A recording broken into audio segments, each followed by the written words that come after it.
Tere õhtust, rõõm stuudios teile taas tutvustamist ilmselt ei vajagi inimene Tiit Madisson, tervist, pikka aega kodust ära olnud. Mis asjus nüüd siis kodumaal käimas? Noh, inimesel paratamatult, kui ta jõuab ka juba teatud ajaetappi, tähendab, mina olen nüüd täispensionär nüüd sellest aastast ja on vaja asju ajada, igasuguseid dokumente vahetada, uue haigekassa kaardi peaks saama, mis kehtiks siis ka võõrsil ja siis on mõningad isiklikud asjad ja tegelikult tulin ka poega vaatama, keda ma ei olnud nüüd 1,5 aastat näinud. Tütar on õnneks või kahjuks, ma ei oskagi nüüd ütelda, on Inglismaal ja elab seal praegu, nii et tema on pisut lähemal meile. Kas vahest koju tagasi ei kisu?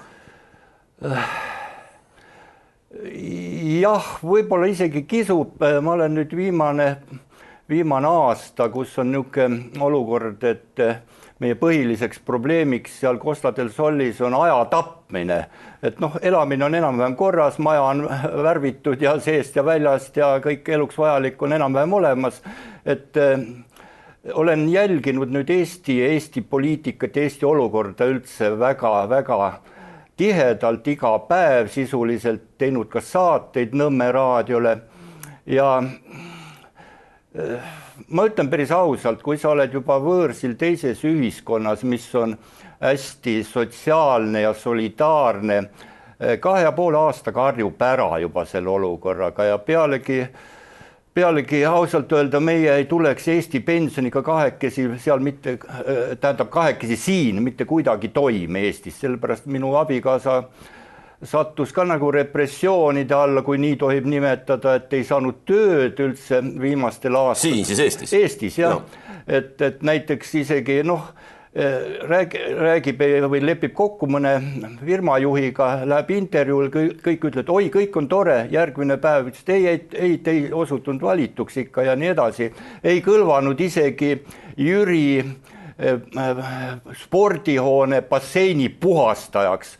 Naisterahvas, ta on minust 14 aastat noorem veel, naisterahvas, kes valdab 4 võõrkeelt ja ei kõlba basseini puhastajaks, no selline oli siis see Eesti olukord meil siin. Nii et ega mina veel käin ikka, mul on siin asjaajamist ja on ka neid vanu võitluskaaslasi, kellel saame kokku, et muidugi on sünnimaal tore olla, aga siia nüüd pidevalt elama enam, kui oled juba nagu elanud soojas Hispaanias tükk aega, nagu enam ei kisu. Kuigi ma tunnen jah suurt muret Eesti pärast siiamaani.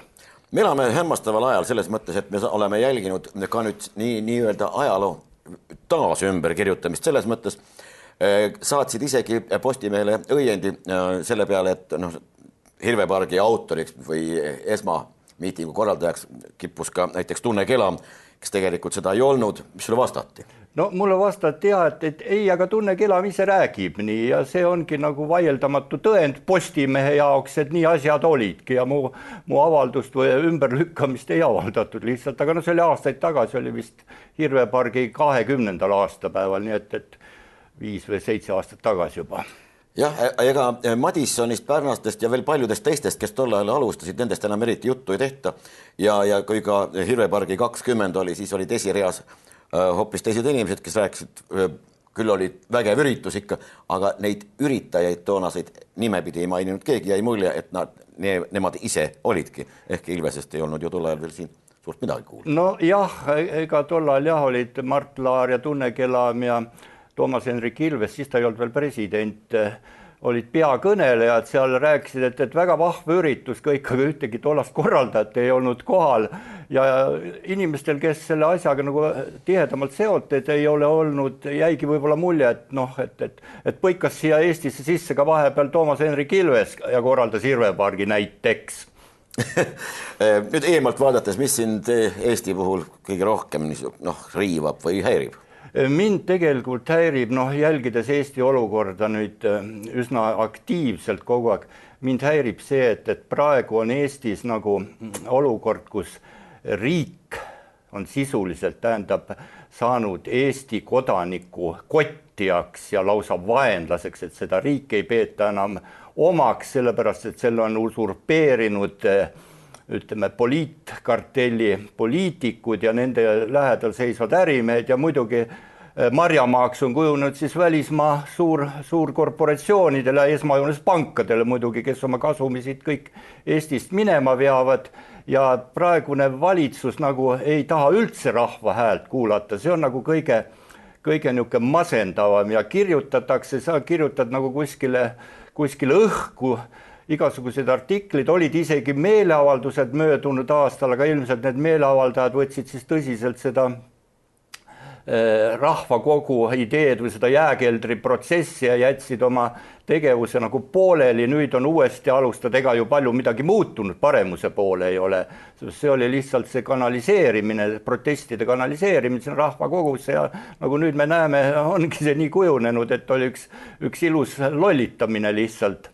Aga ma arvan siiski, et ju pika peal uuesti saab hoo sisse, sellepärast et minu kogemuste põhjal on nii, et mõjutada muul viisil valitsevat kildkonda ei saa, kui ainult rahvas tuleb tänavale ja näitab oma meelsust. Muud meetmed, ei mingid allkirjade kogumised, ei mingid artiklid ajalehtest, need ei mõju, see on nagu haneselga vesi ja välismaa kogemused seda näitavad, näiteks Bulgaarias ju rahvas tuli tänaval korduvalt ja valitsus astus tagasi. No jah, aga kas meie inimesel jätkub nii palju südikust või ülesaamist ükskõiksusest ja alalhoius instinktist võib-olla isegi ülesaamist, et ükskord tulebki, mine tea. Noh jah, eks praegu arutades ja teades enam-vähem tundes seda situatsiooni, mis Eestis valitseb, siiski midagi on liikuma hakanud ja olid ju streigid siin, meedikute ja õpetajate streigid ja meeleavaldused, et Eesti inimesed on saanud võib-olla saamas üle oma ükskõiksusest ja argusest ja orjameelsusest ja ütleme, mõtlevad inimesed siiski juba saavad aru, et selline olukord lõpeb Eesti riigile katastroofiga, nii et püütakse midagi ehk muuta ja võib-olla saab asi hoo sisse. Tore, suur tänu selliste positiivse noodi eest vähemalt lõpetusekski. Sul on pikaajaline kogemus selle kohane täiesti olemas ja mine tea, läheb äkki sind veel kunagi tarvis. No loodame. Aitäh ja jälle kuulmiseni.